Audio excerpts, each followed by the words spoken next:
Olá, queridos alunos. Aqui quem fala é Elcimar Santos e mais uma aula do nosso canal de aulas particulares de Matemática e Física. Hoje iremos para a nossa 12ª aula. Na nossa 12ª aula falaremos de mais um tipo de força. Na aula passada vimos a força motora. Como que a força ocasiona o movimento? Nessa aula vamos falar sobre uma força resistiva. Só existe o movimento porque existe essa força. Então, por que os carros se movimentam? De que maneira eles se movimentam? Vamos falar sobre a força de atrito. A força de atrito é que ocasiona o movimento. Vamos a mais uma aula do professor Elcimar Santos. Então, aqui temos o exemplo de como vai variar esse movimento.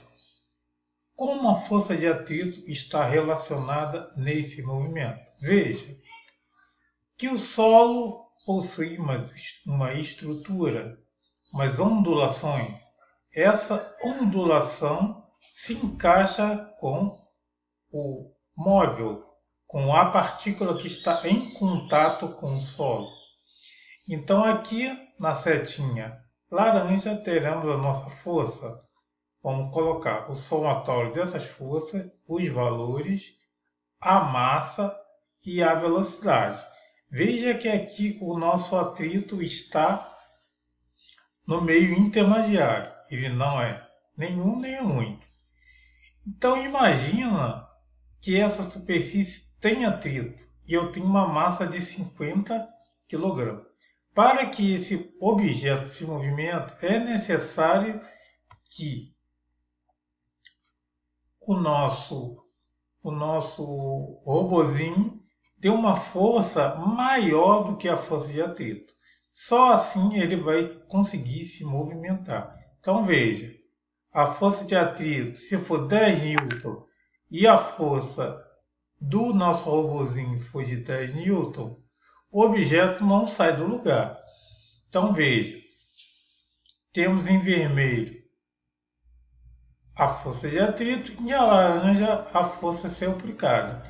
Então, quando a força for maior do que a força de atrito, no caso aqui ela não é 2 N maior, né? Aqui ela vai sendo maior, como está mostrando na setinha verde. Então o corpo começa a se movimentar. Então a força foi aplicada. Então veja que a força de atrito é de 94 e a força vai diminuindo porque o atrito ele vai dissipando essa força, ele vai diminuindo essa força. Então, ocasiona que a força de atrito vai sendo maior que a força, com isso o corpo para. Então, vamos colocar um outro objeto em cima. Então, agora nós temos a menina em cima do caixote, a massa agora é de 90 kg, e vamos aplicar uma força que tem que ser maior do que 90. Se não for maior do que 90, ele não sai. Então veja, se a força for negativa, ele vai empurrar para o outro lado. Tá? Então aqui a força está sendo maior do que a força de atrito. Então a força, quando ela for maior, esse objeto começa a se movimentar. Então aqui nesse exemplo, vemos como funciona a força de atrito. Então aqui nós temos dois livros em contato. Um livro de física e um livro de química, um em contato com o outro. Isso poderia também ser um livro em contato com o solo, os pés em contato com o solo, um carro em contato com o solo.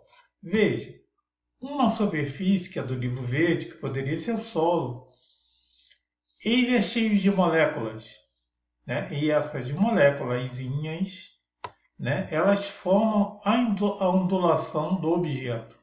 Então veja que o livro azul de química também possui as suas ondulações. E aí a gente vai encaixar uma ondulação com a outra. Isso acontece com os pés em relação ao chão, com K em relação ao chão. Então, em qualquer movimento que tenha superfície com atrito, acontece esse encaixe dessas ondulações. E com isso, o objeto pode se formar. Veja que em contato, se superfície do objeto se movimentar em relação à outra, veja, encostou, encaixou e se movimenta. Veja que as moléculas também vão se movimentando. Com isso, vai gerando um aumento de temperatura dessas moléculas. Elas passam a vibrar. Então veja que a temperatura também é importante. Por isso que às vezes o asfalto está quente, por causa da força de atrito.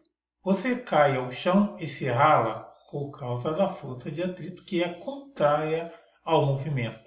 Então, sempre que tenhamos um movimento, teremos uma força contrária a esse movimento, que vamos chamar de força de atrito. Então, para que haja movimento, é necessário que a força seja maior do que a força. Então, aqui nesse exemplo, veremos o que acontece com a velocidade, a aceleração em relação à força de atrito. Agora vamos colocar como a força de atrito máxima, muita. Então eu tenho que fazer uma força que seja maior do que essa força de atrito. E a gente vai ver que a aceleração e a velocidade vai diminuir por causa dessa superfície ondulada que está em contato com nossa partícula. Então isso faz com que o objeto se movimente e faz com que esse objeto, ao decorrer do tempo, ele pare.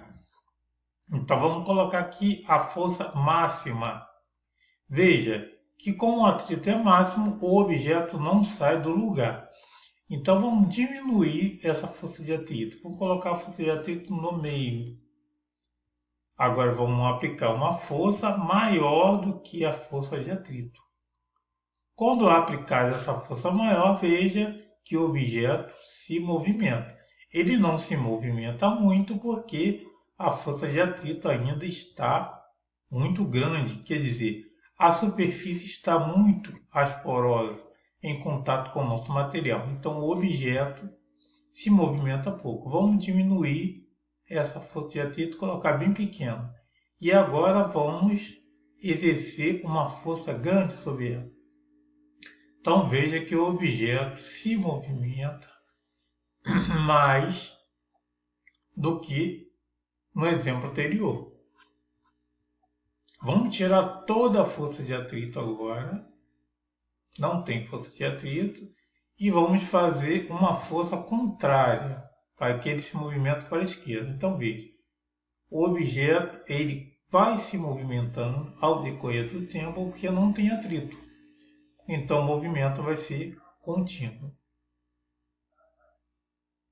Tirou a força de atrito, o objeto se movimenta somente com a força motora que foi aplicada a ele. Então, bom estudo e até a próxima aula.